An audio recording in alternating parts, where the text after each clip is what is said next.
Good afternoon, everyone. Welcome to chapter one of the Leadership Coronicle, its new webinar series. I think more people are joining at the moment. That's good from different parts of the world. Thank you for joining us. Very thrilled to be launching this new series.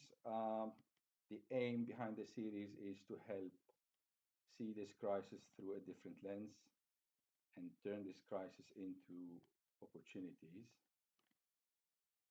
Um, Maybe in the beginning, we can start by you telling us in the chat window where you are watching us from. And in the meantime, I'll quickly introduce myself and introduce what's coming next in this first chapter and in the upcoming chapters. I'm talking to you today from Cambridge, UK. We're still in lockdown. I hope you're all safe where you are. We're going to be sharing some thoughts on the impact of the crisis, this corona crisis, on leadership more specifically, and team dynamics, and how we can understand and manage the situation. During the course of this series, I will be referring to a lot of scientific information to help you from a leadership position to better understand the thinking and emotional process of people you lead and help them pass this stage more safely.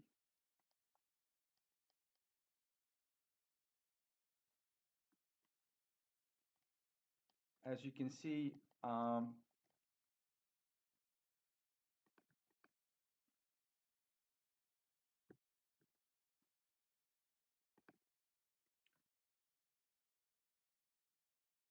in the presentation, drop your questions, please, as we're talking about these interesting facts, scientific facts. Drop your questions in the live chat window. I'll make sure to answer as many of them as possible through the presentation and at the end and the Q&A section. And also subscribe to our YouTube channel where you are right now. We'll keep reminding you of the upcoming chapters. We're basically going to have one every week. Otherwise, you can visit webinars.leadership.com where you can sign up. Just put your name and your email, and we'll add you on our list to keep reminding you just before the time for the next chapter. If you like to connect with me on LinkedIn, it's Dr. Antoine Eid, E-I-D, and I'll immediately connect with you. So welcome again.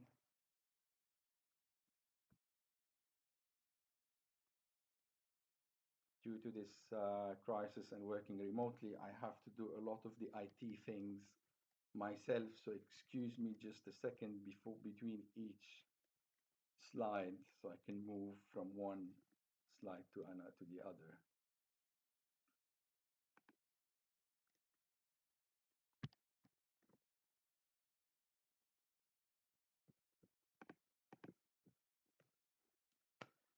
Great. Why do you think this is the time for leadership? How has this crisis awakened the need for leadership at this moment? We've all noticed individually or as team leaders that our team members are as scared as we are. We have a lot of questions, we have a lot of unanswered questions, and our teams also have a lot of unanswered questions. However, we are expected to answer some of these questions, but we don't always have the answers. It is time for a lot of uncertainty right now. At the same time, we are leading teams from distance with the whole new dynamics of leading teams remotely, with the new challenges, the new expectations, the new emerging skills that we can see in our team members. We are under financial stress, we are under stress to perform. At the same time, we're expecting people to perform. How realistic is this? I'm going to try to see what science says about this. What what's people's state of mind at this time, and how realistic are our expectations to perform?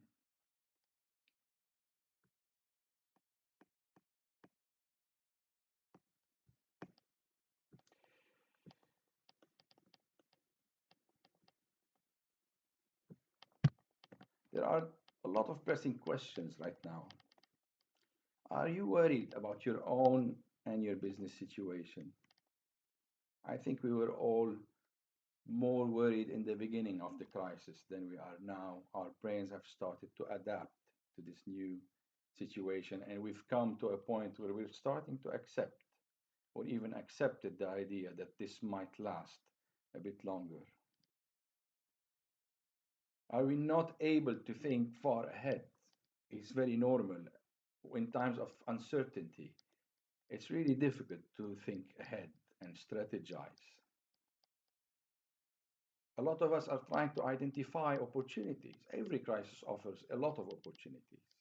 Opportunities to restructure the business, opportunities to move to a different business model, opportunities to invest in stock market, in commodities, in crude oil, etc.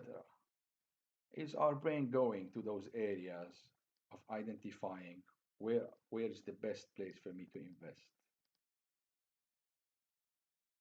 A lot of new challenges, unexpected challenges, an unforeseen situation, but it makes us think, how adaptable is our thinking? How adaptable is our business structure? In times like this, we can realize how the rigidity of a business structure can affect the way our business reshapes in times of crisis. The rigidity of our own thinking can also affect the way we change structure and model for a different future.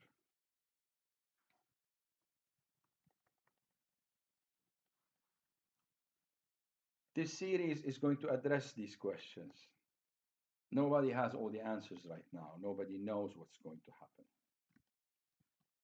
But we're going to try to use logic and do some exercises together to try to identify what is happening, why things are happening, and what can logically happen in the future, and start getting ready for different scenarios.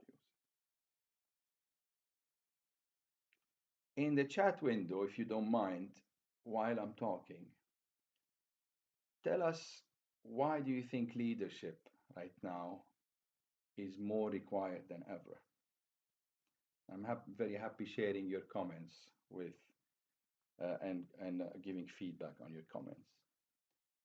The series is made of 6 chapters for now, so over 6 weeks, starting with chapter 1, which we will be addressing today.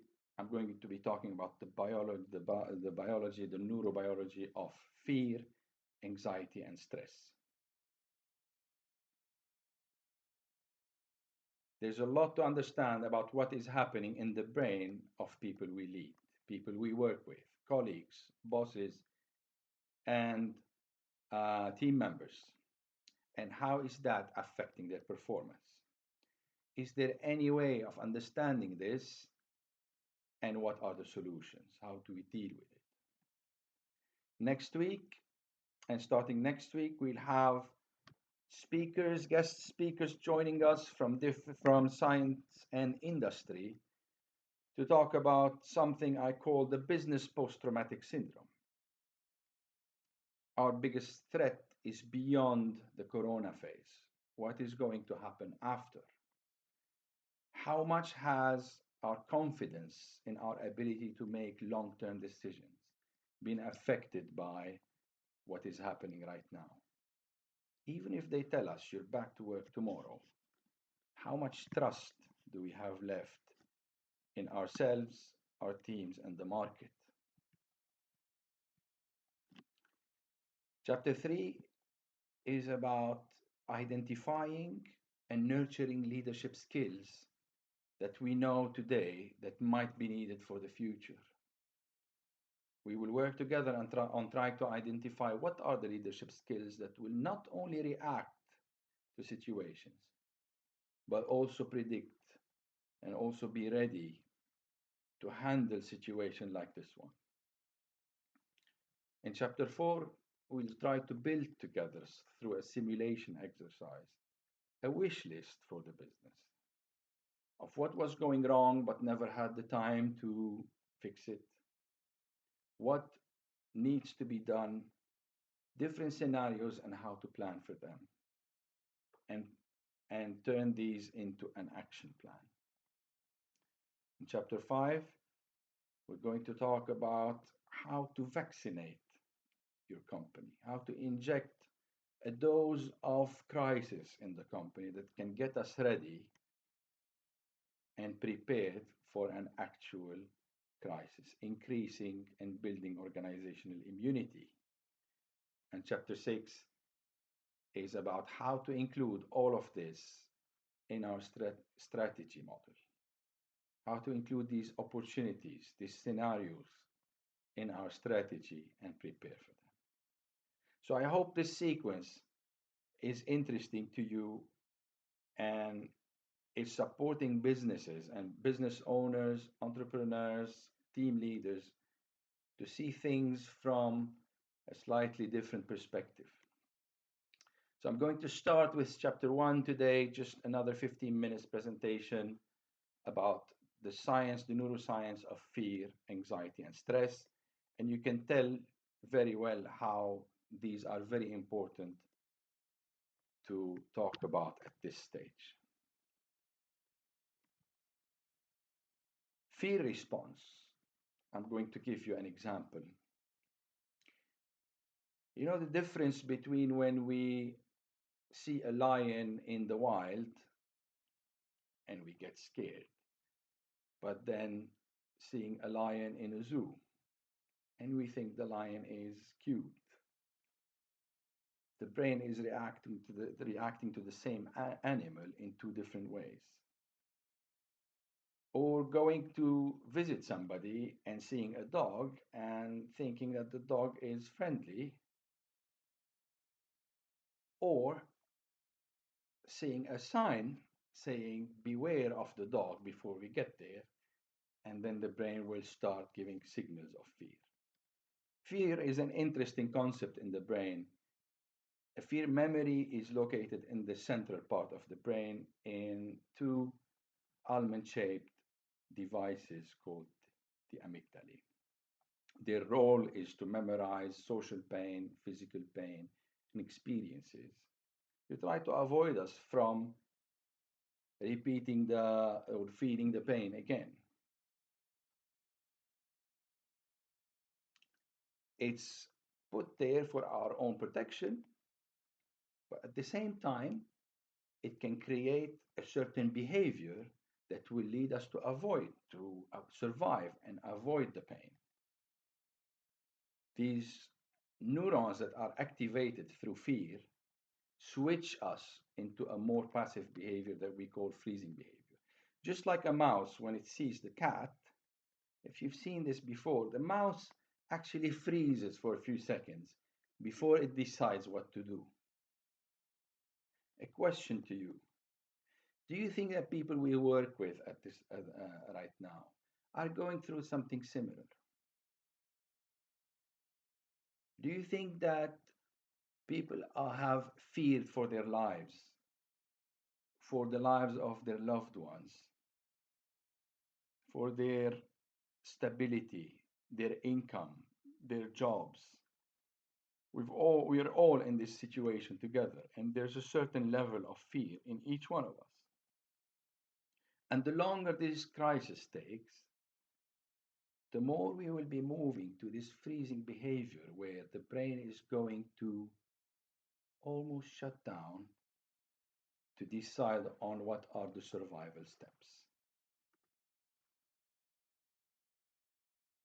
Every time these amygdala, every time there's a threat and we move to these survival circuitries, The other part of our brain, the cortex part of our brain, actually shuts down, as you can see in a functional MRI scan.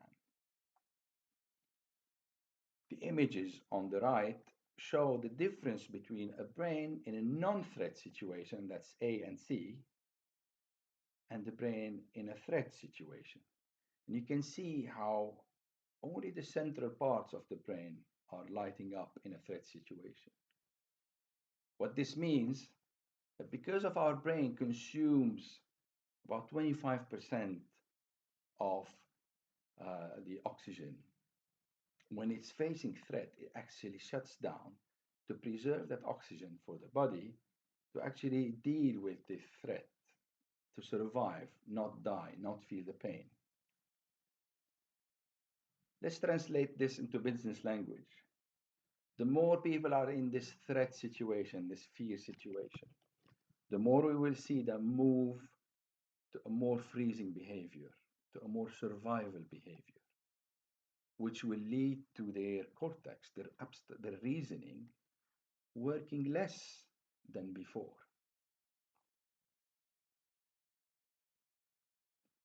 Do you know the difference between anxiety and fear? Fear is when an actual source of threat is present and the brain is reacting to it. Anxiety is when the actual source of threat does not necessarily exist, but is memorized in the brain, and we project a fear behavior just worrying that the actual threat might exist. And I made sure I put this point here because we are afraid now. As you all know, we were more afraid in the beginning. Now we're becoming more anxious.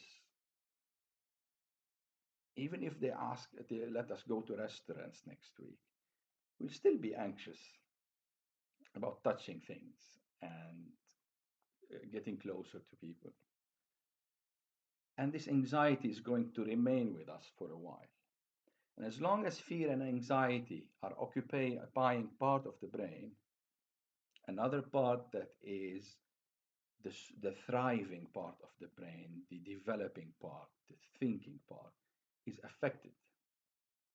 So people you work with on a daily basis, people you are asking today to perform, people that you might be in a situation of pushing them to perform better, might actually not be in a position to do so because their brains are either in a freezing behavior or in a survival behavior, and they're worried more about their survival than about becoming, progressing, or developing their skills, and so on.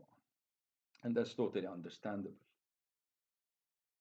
The reason why I'm talking about this is because our own pressure to perform, knowing the circumstances that are not favorable for business right now, might lead us in a leadership position to put pressure on people we work with to perform more. So I'm just letting you see how sometimes this pressure is not very realistic. And there's a way to deal with this, which I'm going to discuss in a bit. We might want people to flourish, to think about a better future right now. But do we honestly and truly have the answers for this? Do we really know that we have a better future right now? We hope we have a better future. But who knows what will happen?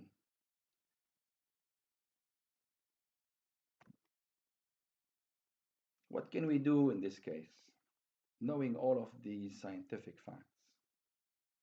Just a few recommendations. People are looking for hope and trust right now. It is time for compassion, not for pushing people for tasks. Mothers at home, parents at home, fathers at home, feeling that their children are not doing enough schoolwork, might forget that our children are as afraid as we are. Their lives have changed. They're used to going and seeing their, their peers every day. go to the movies, go to do sports. Now they're stuck at home. Are we dealing with people's feelings before we deal with tasks and chores? And the same applies at work. So never break a promise at this stage. People are looking for any hope right now. They're looking at leadership for some answers. Make sure that you don't promise for the sake of promising. Make sure that your promises you can achieve. Provide something we call psychological safety. Are people feeling safer when they're around you? And that psychological safety should not come with a lot of false promises. Be honest, be open with people. Tell them we don't have answers. Give them, share uncertainty. Sharing uncertainty puts people in a better position than not sharing anything with them and leaving them to guess. Admit that you don't have all the answers. Use more specific short-term goals. The longer this takes, the less ability we will see of, of in people thinking long term. So try to be more specific in your goal setting. Again, and I'll keep repeating this throughout this series. Remember to deal with feelings. Ask people how they feel before you deal with tasks. Ask them if they need something. Also remember and be very aware of remissions. Anxiety and fear are two big things. Even if the source of fear, which right now is our jobs are, we've either lost our jobs or our jobs are in danger, our health is in danger or our lives. Even if these causes of fear are not present, anxiety might come back. It will return and it will depend of each person's mental health. There is an impact that we need to admit and accept on the state of mind of people we work with, and we will need to deal with this over a long period. Some will actually show amazing resilience right now. Some have already shown signs of surrendering. Some showed signs of leadership that they wouldn't have been able to show before the crisis. A lot that we need to observe at this stage.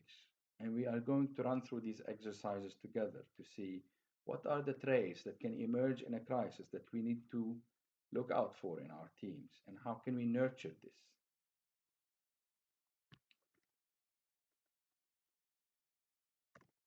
Let me just, before we conclude, I need to check what you've commented. Thank you for the comments. We've got few here. Bashir is saying we need stronger leaders in uncertain times. Absolutely correct. Andy saying support moving forward. If we understand you correctly, Andy, I think you mean we need to support people in order to move forward. Provide emotional support, provide financial support if needed, not lose assets that we've invested in. Be a role model. Again, Rabia is saying, be a role model and support people to build a healthier momentum in their life. Absolutely. Take care of yourselves so you can take care of other people. That's what they tell you on the flight. If there's any crisis, put your own oxygen masks first and then give it to people next to you.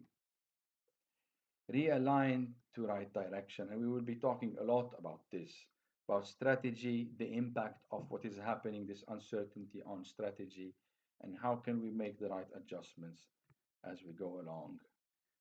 Richard is saying, can we have those information later via email? Of course, you can always visit um, webinars.leadership.com, where you can see this a recording of this webinar, and we will make sure to send you a copy of that presentation if you sign up on the website. Any other comments that I've missed? I hope I haven't missed any comment. I would like my leaders to be visible and communicating. Too many leaders hide. This is, again, that's a nice comment. This is absolutely normal. And as I was saying, if we're all sitting in a room and there's a fire, you will see that people, or a fire alarm, you see that people will react to it differently. Some will stay to try to help others. Some will just step on everybody to run away. You can never project what is going to happen until the crisis actually happens. And this is what you need to look out for at the moment. What are the new traits, the emerging traits that you're seeing in your team members, in your leaders? Who's hiding? Who's more communicating right now? Who's more supportive? This is our chance to observe these new traits and nurture them and address them. Thank you, Andy, for that comment. I think I've covered most of your comments. In the next chapter, I don't want to take more of your time, and I want to open the stage for some questions. In the next chapter, we will be talking about the business post-traumatic syndrome. What is the behavior of the business and your behavior as a leader post-corona? Our biggest threat in business is not the corona phase. This is dangerous. This has stopped the business, but we are safe as long as we are home. But something is happening in this process. After corona and during this process, other emotional things in our leadership persona are getting affected. Are we able to think long term? Our confidence in decision making, has it been affected? Our trust in the market? The team dynamics, the emerging challenges of managing a team remotely. Are we aware of the challenges that we might need to address tomorrow and the skills that we need to start building today to address these challenges that are coming after the corona phase?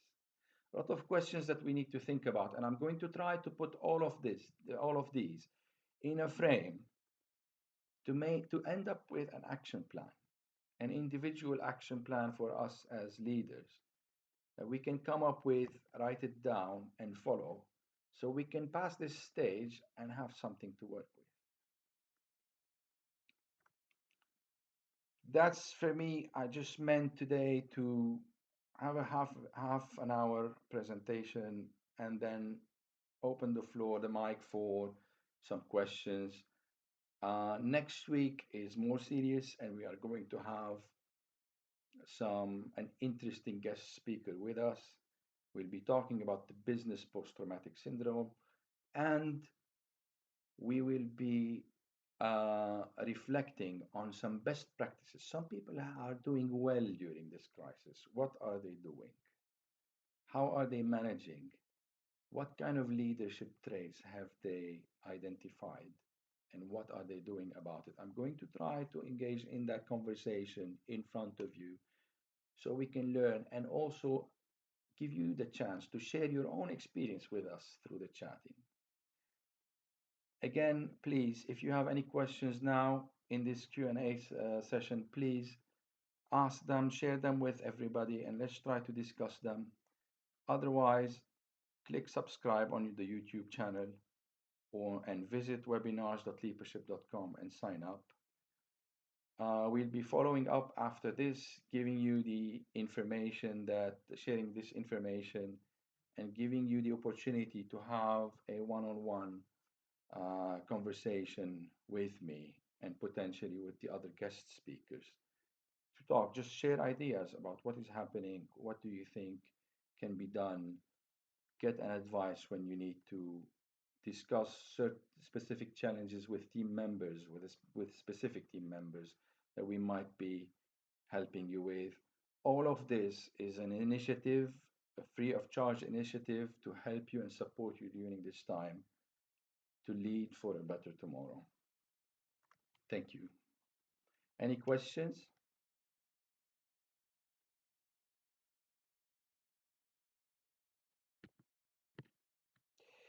Yes, few questions. So, Richard, very true day-to-day scientific approach to our business. Thank you for business reality. Thank you, Richard, for the comment. Luay is asking, what about the basic human behavior at those moments? I remember well now the pyramid of Maslow. Exactly. This is a good point. We're moving more. The more this takes, the longer this takes, the more we will move to the lower stages of Maslow's hierarchy of needs. Uh, in a way, we all appreciate how this is making us think of more basic things, appreciating nature, appreciating human contact, appreciating networking with other people, working in an office. It makes us remember all the silly things we used to whine about and find small reasons sometimes to argue. These differences with other team members that now might seem very small, and we really miss. I was actually, we were laughing about this yesterday. We were trying to remember all the restaurants that we always complain about. And I'm sure if any of those restaurants that we don't necessarily like open tomorrow, we will rush there because we miss being outside. We are social beings. That's what differentiates humans from most other animals. We miss this contact. So yes, that's a good question, Luay. We're moving. Human behavior is changing as this is taking a longer time, but there's a lot to appreciate at this stage. Andy is asking, leaders need to support in all directions. Yes, and I appreciate if you share a bit more on what directions do you think, Andy, they should be thinking. Yara is saying, having leaders who practice mindfulness would help to lead better and reduce stress response biologically. Absolutely. Taking care of your own self right now is a priority. You won't be able to help others if you're not feeling okay, if you don't have clarity. Andy, again, um, if you were to give a leader one piece of advice today to cope with this crisis, what would it be? My advice that I will keep repeating is I understand we are under stress, but forget chores, forget tasks at the moment, and address compassion, empathy, and feelings right now before anything else. Rabia is asking, how can we help our top and middle management to play a positive role? And they might be living the anxiety due to losing money and maybe jobs. We need to accept the fact that people are stressed. There's a lot of reasons to be stressed right now. A trip to the supermarket is a stressful experience at the moment. Businesses are struggling. Businesses are closing in thousands every day. People are dying. It's a reality. Can we expect managers, business owners to act as if nothing is happening? No, we can't. We need to we need to accept the fact that they are also anxious. A lot of tolerance need to happen right now. We need to also address their feelings just the way we ask them to address our feelings. We need to show a lot of compassion. These people have invested in you and they might need to lose you. They've invested in the business and they're seeing this business losing and failing. Um, a lot of articles and some interesting webinars that I will be sharing with you that it would be useful if you share them with whoever you think is experiencing anxiety at this stage. Books, some audibles as well. I will be sharing throughout this week a lot of these resources that can help people get some good advice right now. Jacques is saying, I'm seeing team members worried about their job safety. Of course, Jacques, this is normal. We're all worried about our jobs or the jobs of people we work with, which is leading to an absence of teamwork. This is absolutely normal. And I was actually reading something yesterday about the anxiety and stress people are actually experiencing only through all of those uh, ongoing behind the screen Zoom meetings or Skype meetings or whatever. The concentration you need to put to look at the screen for hours and energy this takes from you is actually draining people's energy completely.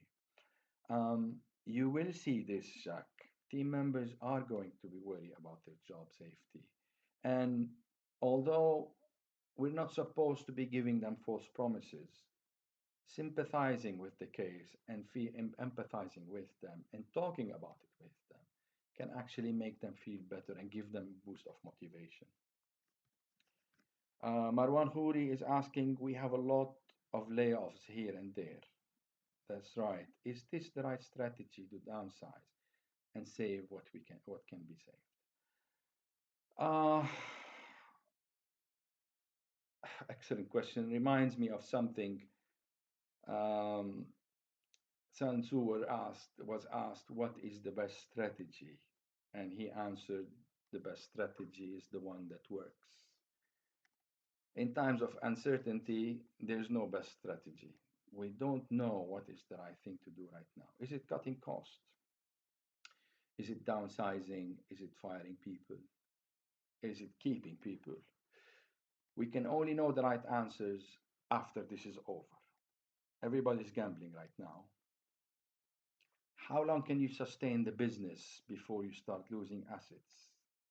Human, especially people. That's the big question that has no answer. Can can this be saved?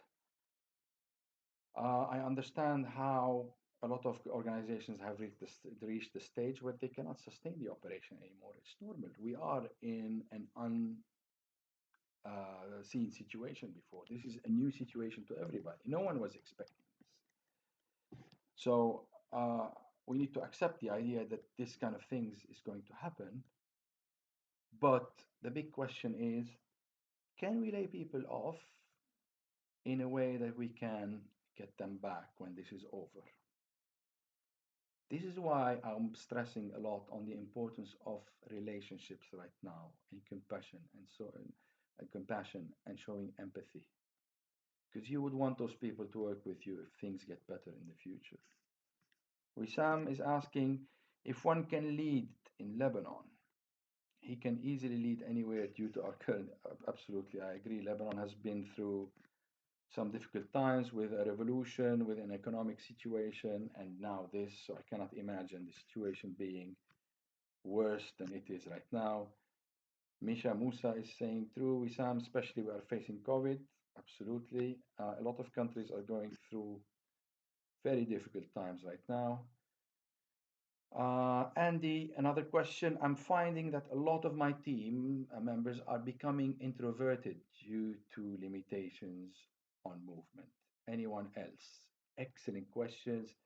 Um, David Rock, a very famous Australian neuroscientist and the head of the Neuroscience Institute, was talking about this 2 days ago in his webinar.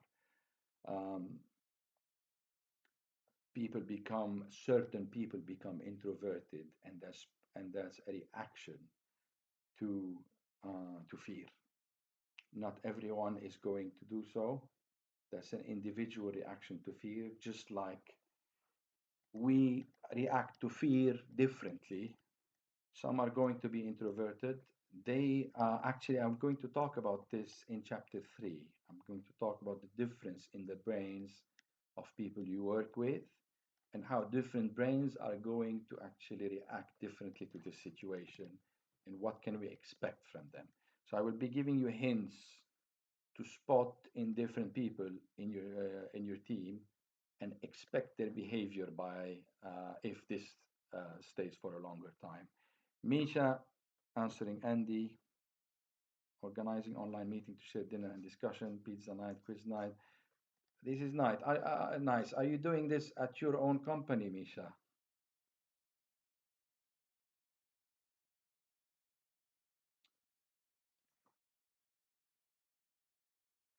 So this is interesting. If we manage to create a platform through these series of people sharing ideas that work, that have worked with them, we'll actually be supporting each other. We might be facing a case where we cannot find the answers. I don't have all the answers for you. I'm just trying to facilitate and moderate the conversation. So the more people register next week, the more input we will have, the more feedback we will have on how to address different issues.